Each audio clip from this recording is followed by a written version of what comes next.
Hello বন্ধুরা, কেমন আছেন সবাই? সিম্পলি আবান্তিকার নতুন একটি ভ্লগে আপনাদের স্বাগত জানাই। আমেরিকা, সেখানেতে কী ধরনের শাকসবজি পাওয়া যায় সেই নিয়ে বহু মানুষ আমাকে বিভিন্ন ধরনের প্রশ্ন করেন। তাই ভাবলাম আজকে আপনাদের সাথে শেয়ার করি আমরা কোথা থেকে বাজার করি। আমরা মূলত বাজার করি আমাদের বাড়ির পাশের একটি ডিপার্টমেন্টাল স্টোর এইচইবি থেকে। এইচইবিতে শাকসবজি, মাছ, মাংস থেকে শুরু করে ঘর গৃহস্থালির যাবতীয় সমস্ত ধরনের জিনিসই পাওয়া যায়। টেক্সাসে এরকম অসংখ্য এইচইবির আউটলেট রয়েছে। তাই ভাবলাম আপনাদের সাথে শেয়ার করি আমেরিকাতে কী ধরনের শাকসবজি পাওয়া যায়। এই দেখুন, এখানেতে এমন বিভিন্ন ধরনের শাকসবজি পাওয়া যায় যেগুলোর নাম হয়তো আমরা জানি না, কারণ আমাদের দেশে সচরাচর সমস্ত ধরনের শাকসবজি তো আর পাওয়া যায় না। তাই এখানে এসেই প্রথম সেই সমস্ত শাকসবজির সাথে পরিচয় হলো বলে বলা যেতে পারে। এখানকার এই সমস্ত স্টোরগুলোতে সেই রকম অর্থে কোনো সেলসম্যান দেখতে পাওয়া যায় না, নিজেদেরকেই নিজেদের প্রয়োজন অনুযায়ী কিন্তু নিয়ে নিতে হয়। সমস্ত জিনিসপত্রই এখানেতে ডিসপ্লে করা থাকে এবং প্রাইসও মেনশন করা থাকে। এই দেখুন, এখানেতে সমস্ত কিছুর প্রাইস মেনশন করা রয়েছে। আর এদিকে থরে থরে কত ধরনের সবজি সাজানো রয়েছে। এই বাঁধাকপিগুলোর প্রাইস হচ্ছে 68 সেন্টস পার পাউন্ড, মানে ভারতীয় মুদ্রায় প্রায় ধরুন 70-80 টাকার মতো হচ্ছে পার পাউন্ড। এই ধারেও দেখুন বিভিন্ন ধরনের শাক সবজি, গাজর, বিনস সমস্ত কিছুই রয়েছে। অর্গানিকও রয়েছে, অর্গানিক সবজির আবার একটু বেশি দাম পড়ে। আর এইগুলো নর্মাল শাকসবজি রয়েছে। এখানেতে সমস্ত কিছুই লেখা রয়েছে, কোনটা অর্গ্যানিক বা কোনটা নন অর্গ্যানিক, সমস্ত কিছুই। এখানে কিন্তু সমস্ত ধরনেরই শাকসবজি পাওয়া যায় আর এগুলোর কন্ডিশনও কিন্তু যথেষ্ট ফ্রেশ থাকে। তাই আমরা মূলত এখান থেকেই বাজার করি। তবে এখানেতে ক্যাপসিকামটা আমাদের দেশের তুলনাতে বেশ সস্তা বলেই মনে হয়ে থাকে অন্যান্য শাকসবজির তুলনায়। আর দেশীয় কিছু শাক, যেরকম ধরুন পুঁই শাক বা ধরুন কলমি শাক বা মেথি শাক, এইগুলো আবার একটু ইন্ডিয়ান স্টোরগুলোতেই পাওয়া যায়, মানে আমাদের দেশীয় যে দোকান আছে সেই দোকানগুলোতেই পাওয়া যায়। এইচইবি বা ওয়ালমার্টে কিন্তু এই ধরনের শাকগুলোকে সচরাচর দেখতে পাওয়া যায় না, তবে পালং শাক কিন্তু প্রচুরই পাওয়া যায়। আর লাল শাক আমরা এখনও পর্যন্ত সেইভাবেতে কোথাও চোখে পড়েনি। এইদিকে দেখুন, ভেন্ডিও এরকম কি সুন্দর বক্সে করে রাখা রয়েছে। তবে এখানকার শাকসবজিগুলো দেখি ভীষণই পরিষ্কার পরিচ্ছন্ন, তাতে কিন্তু কোনো পচা বা কোনো কাটা এইরকম কিছু কিন্তু আমাদের এখনও পর্যন্ত চোখে পড়েনি। আর শশাগুলোর সাইজ দেখুন কি বিশাল বিশাল। এইদিকে আবার বিভিন্ন ধরনের চিচিঙ্গে রয়েছে, ঝিঙে রয়েছে, সমস্ত কিছুই কিন্তু এখানেতে পাওয়া যায়। এইগুলো দেখেও বেশ ভালো লাগে যে আমেরিকাতেও এত ধরনের শাকসবজি পাওয়া যেতে পারে। তবে এখানকার মানুষ ফ্রোজেন শাকসবজিতেও ভীষণই ব্যবহার করে থাকেন ফ্রোজেন শাকসবজি। সেইগুলো যেরকম রেগুলার কিনতে হয় না, সেরকম একবার কিনে নিয়ে ফ্রিজে গিয়ে স্টোর করলে যখন যেরকম প্রয়োজন সেই অনুযায়ী নেওয়া যায়। আবার কাটা শাকসবজিও এখানেতে পাওয়া যায়, কারণ এখানকার মানুষদের লাইফ ভীষণই ফাস্ট। তাদের হচ্ছে রেগুলার রান্না করার মতো সময় থাকে না, কারণ এখানে তো সেইভাবেতে কাজের ডোমেস্টিক হেল্পার পাওয়া যায় না। এখানেতে সবাই ওয়ার্কিং, তাই প্রত্যেক দিন রান্না করার সময় যেহেতু প্রত্যেকে পায় না, তাই এখানেতে অনেক মানুষই কিন্তু ফ্রোজেন শাকসবজি বা ধরুন কাটা শাকসবজি কিনে নিয়ে থাকে। আর এই দিকে দেখুন কলা বিক্রি হচ্ছে, এখানেতেও কিন্তু সমস্ত কিছুরই দাম মেনশন করা রয়েছে। আর ওই দিকে পুরোটাই কিন্তু বিশাল বড় স্টোর, তাই আপনাকে কিন্তু এই ডিপার্টমেন্টাল স্টোরগুলোতে আসতে গেলে কিন্তু হাতে বেশ কিছুটা সময় নিয়ে আসতে হবে, কারণ এত ভ্যারাইটিস রকমের জিনিসপত্র চারিধারে থরে থরে সাজানো রয়েছে যে জিনিসপত্রগুলো দেখতেই আপনার প্রচুর সময় লেগে যাবে। এদিকে রয়েছে স্ট্রবেরিজ, বেরি, ব্ল্যাকবেরিজ, ব্লুবেরিজ, এই দিকটা পুরোটাই বেরিজ কাউন্টার।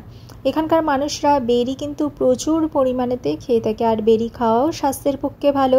তাই আমেরিকাতে আসার পর আমরাও বেশ বেরি, অ্যাভোক্যাডো এইগুলো খাওয়াতে অভ্যস্ত হয়ে পড়েছি। অ্যাভোক্যাডো যদিও আমাদের দেশেও পাওয়া যায়, স্ট্রবেরিও পাওয়া যায়, কিন্তু সেইগুলোর দাম আমাদের দেশে মধ্যবিত্তের আয়ত্তের বাইরে থাকে। কিন্তু যেহেতু এগুলো এইখানেতেই বিশাল ফলন হয়ে থাকে, মানে স্ট্রবেরি, অ্যাভোক্যাডো এইগুলো, তাই এইগুলো এখানকার মানুষরা প্রচুর পরিমাণেতেই খেয়ে থাকে। আর এখানকার মানুষদের জানেনই তো সঞ্চয় প্রবণতা ভীষণই কম, তাদের যতটুকুনি আয় পুরোটাই তারা হয়তো ব্যয় করে দিয়ে থাকেন। সেই জন্যে এখানেতে মাসে বেশিরভাগ কোম্পানিতে 2বার স্যালারি হয়, আবার অনেক কোম্পানিতে মাসে কিন্তু 4বারও স্যালারি হয়ে থাকে। কারণ এখানকার মানুষদের সঞ্চয় প্রবণতা ভীষণই কম। একসাথে তাদের যদি পুরো মাসের টাকাটা হাতে দিয়ে দেওয়া হয় তাহলে হয়তো পুরোটাই তারা একবারেতে শেষ করে ফেলবে। সেই জন্যে এইখানকার এই রকমের নিয়ম। আর পেঁয়াজগুলোর সাইজ দেখেছেন, এক একটা পেঁয়াজ পড়লেই মনে হয় যেন মাথা ফেটে যাবে। তবে ছোট সাইজের পেঁয়াজও রয়েছে, তবে এরকম বড় সাইজের পেঁয়াজের কিন্তু দাম একটু সস্তা হয়ে পড়ে। আবার পেঁয়াজের কতগুলো পেঁয়াজের একটা ব্যাগও পাওয়া যায়, সেই ব্যাগগুলো নিলেও অনেকটা সস্তা হয়, তবে একসাথে অনেক পেঁয়াজ নিতে হয়ে থাকে। এই যে দেখুন, এইগুলো আবার একটু ছোট সাইজের পেঁয়াজ, তবে দামটা একটু বেশি পড়ে থাকে অন্যান্য বড় পেঁয়াজগুলোর তুলনাতে। এখানে কিন্তু আবার রয়েছে এই যে রসুনের ব্যাগ, আবার ছাড়ানো রসুনও পাওয়া যায়, সেগুলো কিন্তু একটু বেশ ভালো হয়ে থাকে। আর এইগুলো হচ্ছে রাঙা আলু, আবার এইগুলো রাসেট পটাটোস, এই যে রাঙা আলু, বিভিন্ন ধরনের আলু কিন্তু প্রচুর এখানে স্টক রয়েছে। আর ওপরেতে কিন্তু সমস্ত আলুরই দাম মেনশন করা রয়েছে, তবে সমস্ত আলুর মধ্যে রাসেট পটাটোটাই একটু সস্তা বলে মনে হয়। তার যদি আপনারা এই 5 এলবির যদি 5 পাউন্ডের যদি একটা ব্যাগ নিয়ে নেন তখন আবার সেটা আবার একটু সস্তা হয়ে পড়ে। আর ওই ধারেতে রয়েছে মাছ মাংসের কাউন্টার, আর এই ধারেতে এখনও কিছু সবজি রয়েছে। ওই যে দূরে দেখা যাচ্ছে টমেটো রয়েছে, লেবু রয়েছে, অ্যাভোক্যাডো রয়েছে। আর এই ধারে রয়েছে সমস্ত ফলেরই কাউন্টার, যেরকম তরমুজ রয়েছে, এই ধারেতে আপেল রয়েছে, লেবু রয়েছে। আর এই ধারে দেখতেই পাচ্ছেন টমেটো রয়েছে কত ধরনের, আর অ্যাভোক্যাডো রয়েছে এই ধারেতে। আর এই ধারটা এইসবই রয়েছে বেশিরভাগই। আপনার যেটা যেরকম পছন্দ সেই অনুযায়ী আপনি নিতে পারেন। এই যে শুরু হয়ে গেছে অ্যাপেলের কাউন্টার। কিউইও এখানেতে বেশ প্রচলিত একটি ফল, বহু মানুষ কিউইও খেয়ে থাকেন। এই যে আপেল চলছে এখন। এইগুলো আবার সব অর্গ্যানিক শাকসবজি, এগুলো আবার কেটে বিক্রি হয়ে থাকে। এই যে বলছিলাম তখন এখানেতে প্রচুর পালং শাক পাওয়া যায়, এগুলো সবই অর্গ্যানিক পালং শাকের প্যাকেট। এইগুলো একদিক থেকে ভালো, ছাড়ানো থাকে, গিয়ে আর ছাড়াতে হয় না, কিন্তু দামটা একটু বেশি পড়ে অর্গ্যানিক হওয়ার দরুন। আজকে বেশ ফাঁকা ফাঁকাই রয়েছে এখানকার এই স্টোরগুলোতে, খুব একটা বেশি মানুষের ভিড়ও সেরমভাবে বোঝা যায় না, কারণ এতটাই বিশাল বড়।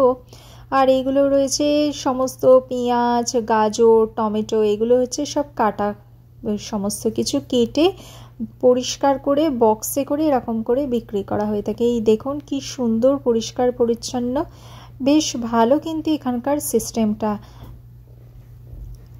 এই যে কেটে বক্সে করে বেশ সুন্দর করে রাখা রয়েছে, তবে প্রাইসটা অবশ্যই একটু বেশি পড়ে গোটা ফলের তুলনায় বা গোটা সবজির তুলনায়। এই যে সমস্ত কিছু এখানে দেখুন রাখা রয়েছে। আমাদের দেশে যেরকম সাধারণত রাস্তাঘাটে বাজার বসে, বা এখন অনেক ডিপার্টমেন্টাল স্টোরেও যদিও পাওয়া যায়, কিন্তু এখানকার যে বাজার দোকানের যে সিস্টেম সেটা কিন্তু বেশ ভালো, কারণ বিশাল বড় বড় স্টোরগুলো হয়, প্রচুর স্টক থাকে। সেখানেতে কোন জিনিসটা আপনি নেবেন সেটা হাতে করে দেখে বুঝে নেওয়া যায়। এই যে রোজমেরির এই যে এই বক্সগুলো, এইগুলোও কিন্তু এখানেতে $2 করে পাওয়া যায়। অনেক মানুষই সেটা নিয়ে যান। এখানেতে বিভিন্ন ধরনের পুদিনা পাতাও পাওয়া যায়। এই যে দেখুন সমস্ত কিছুই পাওয়া যায় এখানেতে।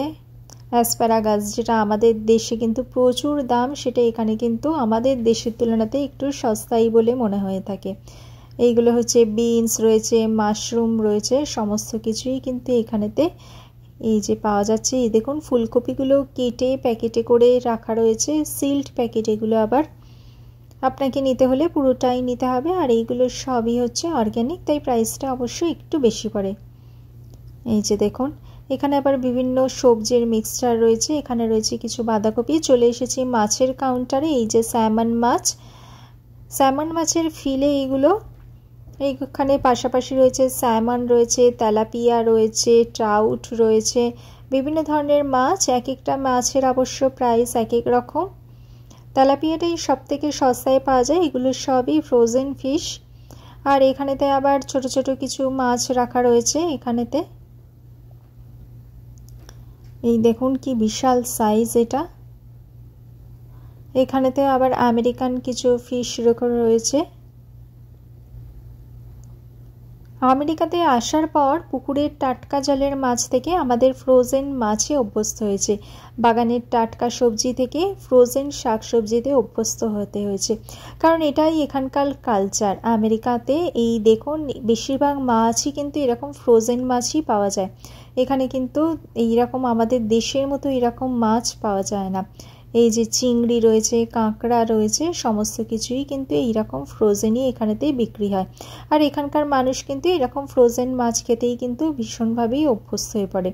চলে এসেছি মাংসের কাউন্টারে। এই দেখুন এখানেতে সমস্ত কিছু মাংস কেটে রাখা রয়েছে, এখানেতে ছোট ছোট করে রাখা রয়েছে। এগুলো বিফ রয়েছে, পর্ক রয়েছে, চিকেন রয়েছে, এইগুলো সবই প্রাইসও মেনশন করে দেওয়া রয়েছে।